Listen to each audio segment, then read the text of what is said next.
ಸಾಹಸಿ ಯೋಧರು ವಿಶೇಷ ಕಾರ್ಯಕ್ರಮಕ್ಕೆ ಸ್ವಾಗತ.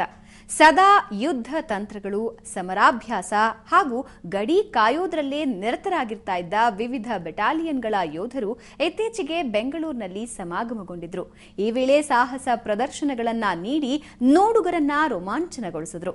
ಇದೇ ಈ ಕ್ಷಣದ ವಿಶೇಷ ಸಾಹಸಿ ಯೋಧರು.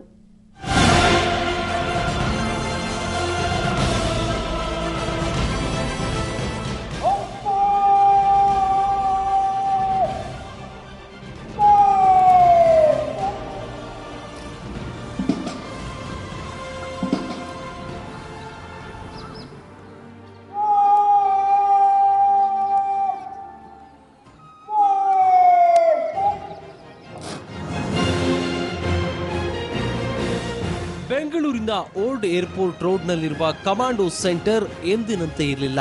ಯಾಕಂದ್ರೆ ಅಲ್ಲಿ ಯೋಧರ ಸಾಹಸ ಪ್ರದರ್ಶನಕ್ಕೆ ವೇದಿಕೆಯಾಗಿತ್ತು.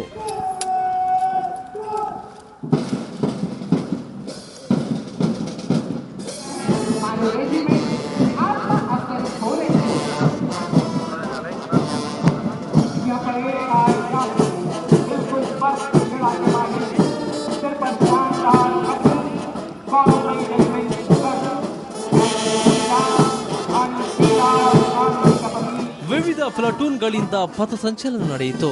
ಇದರಲ್ಲಿ ಅಶ್ವದಳ ಪ್ರಮುಖ ಆಕರ್ಷಣೆಯಾಗಿತ್ತು.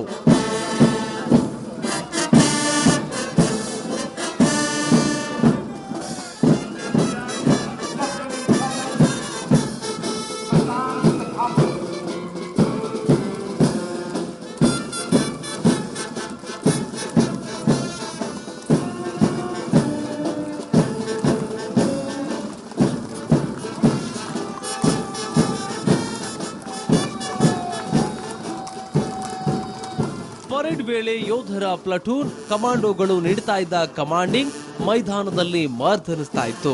ಇನ್ನು ಪರೇಡ್ ವೇಳೆ ಯೋಧರ ಪ್ರತಿಯೊಂದು ಹೆಜ್ಜೆಗಳ ಸದ್ದು ವಿರೋಧಿಗಳನ್ನ ನಡುಗಿಸುವಂತಿದ್ವು.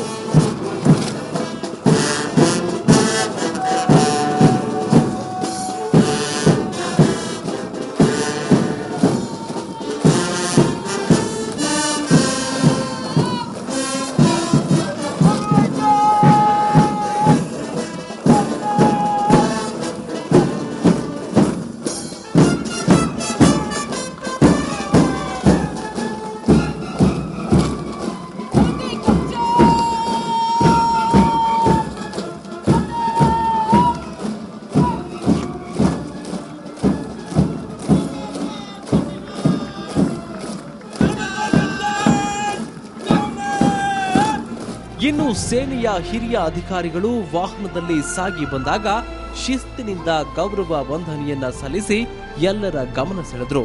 ಅಲ್ಲದೆ ಕೆಲ ತುಕಡಿಗಳ ನೇತೃತ್ವವನ್ನ ಮಹಿಳಾ ಅಧಿಕಾರಿಗಳೇ ವಹಿಸಿಕೊಂಡು ಮುನ್ನಡೆಸಿದ್ರು.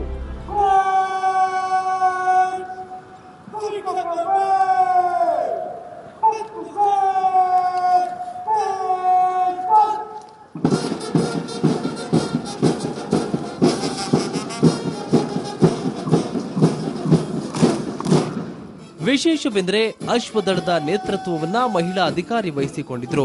ಸೇನೆಯ ಉನ್ನತ ಅಧಿಕಾರಿಗಳಿಗೆ ಗಾರ್ಡ್ ಆಫ್ ಹಾನರ್ ನೀಡುವಾಗ ಕುದುರೆ ಏರಿ ಬಂದ ರೀತಿ, ಕುದುರೆಯನ್ನ ನಿಭಾಯಿಸ್ತಾ ಇದ್ದ ಶೈಲಿ ನೆರೆದವರಲ್ಲಿ ಹುಬ್ಬೇರಿಸುವಂತೆ ಮಾಡಿತು.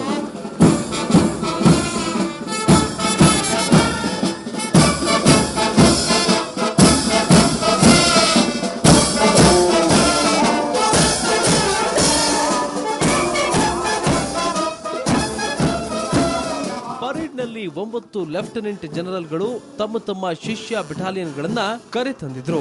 34 ಕುದುರೆಗಳು 9 ಕಾರ್ಪ್ಗಳ ಜೊತೆಯಲ್ಲಿ ಹೆಜ್ಜೆ ಇಡೋದನ್ನ ನೋಡಿದ್ರೆ ಖಂಡಿತ ಕುದುರೆಗಳಿಗೂ ದೇಶಾಭಿಮಾನ ಇದೆ ಅನ್ಸುತ್ತೆ.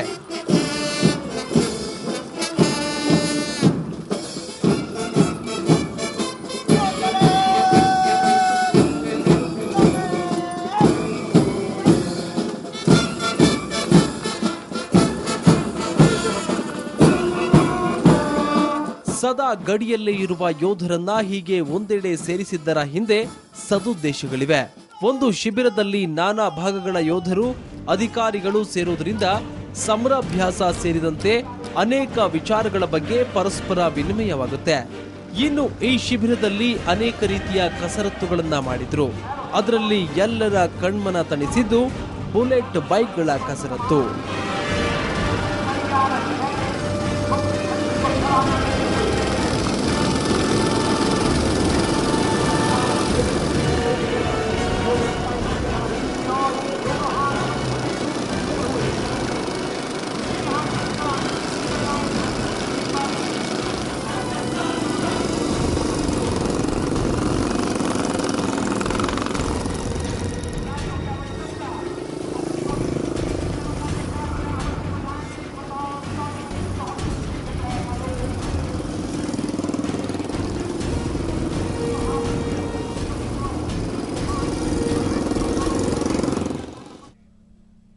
ಶತ್ರುಗಳಿಂದ ದೇಶದ ರಕ್ಷಣೆಗೆ ಯುದ್ಧ ಟ್ಯಾಂಕರ್ಗಳು, ಫೈಟರ್ ಫ್ಲೈಟ್ಗಳು ಹಾಗೂ ನೌಕೆಗಳ ಪಾತ್ರ ಬಹುಮುಖ್ಯ. ಇನ್ನು ಬೈಕ್ ಕಮಾಂಡೋಗಳ ಪಾತ್ರವೂ ಅಷ್ಟೇ ಅಂದ್ರೆ ತಪ್ಪಿಲ್ಲ. ಯಾಕಂದ್ರೆ ತುರ್ತು ಪರಿಸ್ಥಿತಿಯಲ್ಲಿ ಒಂದೇ ಬೈಕ್ನಲ್ಲಿ ಅನೇಕರು ನಿಗದಿತ ಸ್ಥಳಗಳಿಗೆ ತಲುಪುತ್ತಾರೆ. ಅದು ಹೇಗೆ ಅಂತ ನೀವೇ ನೋಡಿ.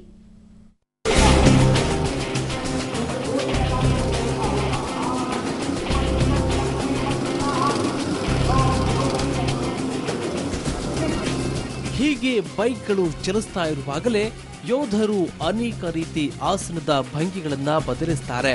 ಕೆಲವರು ಸರದಿ ಸಾಲಿನಲ್ಲಿ ಬಂದ್ರು ಅಚ್ಚರಿ ಅನ್ನುವಂತೆ ವೇಗವನ್ನ ಏರಿಳಿತ ಮಾಡಿ ಏನು ಸಂದೇಶ ರವಾನಿಸುವಂತೆ ಮಾಡಿದ್ರೆ, ಇನ್ನು ಕೆಲವರು ಕೇವಲ 3-4 ಬೈಕ್ಗಳಲ್ಲಿ ಪ್ರಯಾಣ ಬೆಳೆಸಿದ್ರು.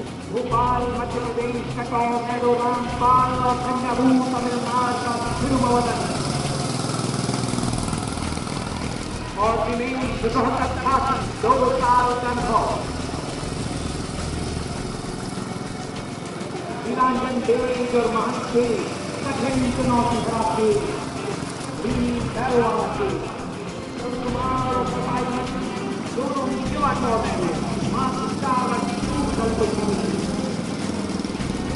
ಹೀಗೆ ಕೈಬಿಟ್ಟುಕೊಂಡು ಮಲಗಿಕೊಂಡು ವ್ಯಾಯಾಮ ಮಾಡುತ್ತಾ ಬೈಕ್ ಸ್ಟಂಟ್ಗಳನ್ನ ಮಾಡಿದ ಯೋಧರು ಸಮಾನ ಪ್ರಮಾಣದಲ್ಲಿ ಒಮ್ಮೆಲೆ ಮುನ್ನುಗ್ಗುತ್ತಾರೆ.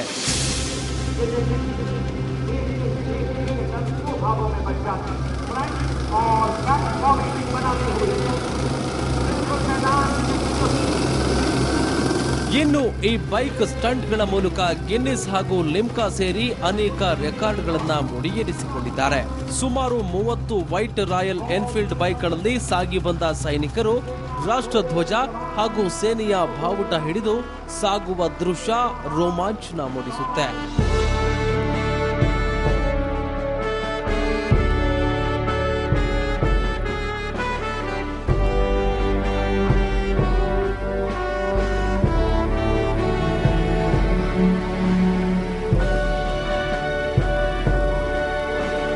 ಹೀಗೆ ವೀರ ಯೋಧರು ಒಂದೇ ಬೈಕ್ನಲ್ಲಿ ಅನೇಕರನ್ನ ಹೊತ್ತು ಸಾಕ್ತಾ ಇದ್ರೆ ನೋಡುಗರಿಗೆ ಮನರಂಜನೆ ಸಿಗುತ್ತೆ.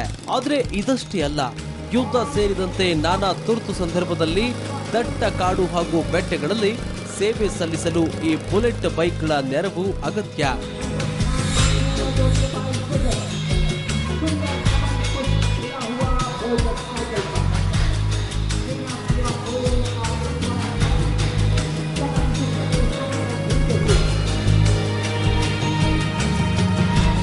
ಈ ಸಾಂಪ್ರದಾಯಿಕ ಪೆರೇಡ್ಗೆ 255 ವರ್ಷಗಳ ಇತಿಹಾಸ ಇದೆ.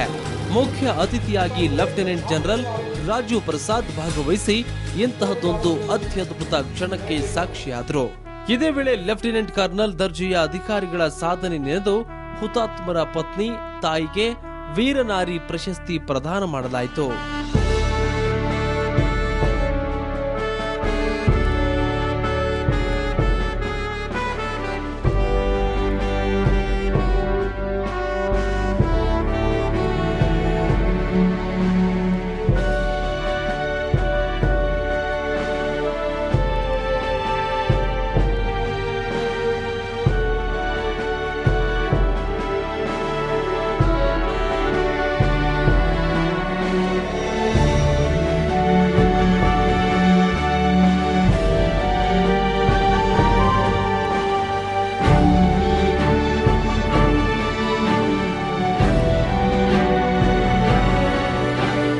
ಉನ್ನತ ದರ್ಜೆಯ ಸೈನಿಕರು ಕುಟುಂಬ ಸಮೇತರಾಗಿ ಬಂದು ಪೆರೇಡ್ ಅನ್ನ ವೀಕ್ಷಣೆ ಮಾಡಿದ್ರು. ಅದರಲ್ಲೂ ಕೆಲ ಯೋಧರಿಗೆ ಶಾಶ್ವತ ಅಂಗವೈಕಲ್ಯ ಉಂಟಾಗಿತ್ತು. ಆದರೆ ಎದೆಯಲ್ಲಿನ ದೇಶಭಕ್ತಿ ಹಾಗೂ ಚೈತನ್ಯಕ್ಕೆ ಯಾವುದೇ ವೈಕಲ್ಯ ಅಡ್ಡಿ ಮಾಡಲಿಲ್ಲ. ಅವರ ಧೈರ್ಯ ತ್ಯಾಗಕ್ಕೆ ನಮ್ಮದೊಂದು ಸಲಾಂ. ಬೆಂಗಳೂರಿನಿಂದ ಕ್ಯಾಮರಾಮನ್ ಲಕ್ಷ್ಮಣ್ ಜೊತೆ ಗಿರಿ, ಸುವರ್ಣ ನ್ಯೂಸ್. ರಾಜಕಾರಣ, ಕೊಳಕು ಭ್ರಷ್ಟಾಚಾರದಲ್ಲಿ ನಲುಗಿ ಏಳ್ತಾ ಇರುವಂತಹ ಭಾರತದಲ್ಲಿ ಈ ಯೋಧರ ಸಾಧನೆ ಪ್ರತಿಯೊಬ್ಬರೂ ಪ್ರತಿದಿನವೂ ನೆನೀಲೇಬೇಕು. ಯಾಕಂದ್ರೆ ಪ್ರತಿಯೊಂದು ಕ್ಷಣ ದೇಶದ ರಕ್ಷಣೆಯೇ ಇವರ ಜೀವಾಳವಾಗಿರುತ್ತೆ. ಅಂತಹ ಸೈನಿಕರಿಗೆ ಸಲಾಂ ಹೇಳ್ತಾ ಈ ವಿಶೇಷ ಕಾರ್ಯಕ್ರಮ ಮುಗಿಸೋಣ. ನೇರ, ದಿಟ್ಟ, ನಿರಂತರ ಸುದ್ದಿಗಾಗಿ ನೋಡ್ತಾ ಇರಿ ಸುವರ್ಣ ನ್ಯೂಸ್.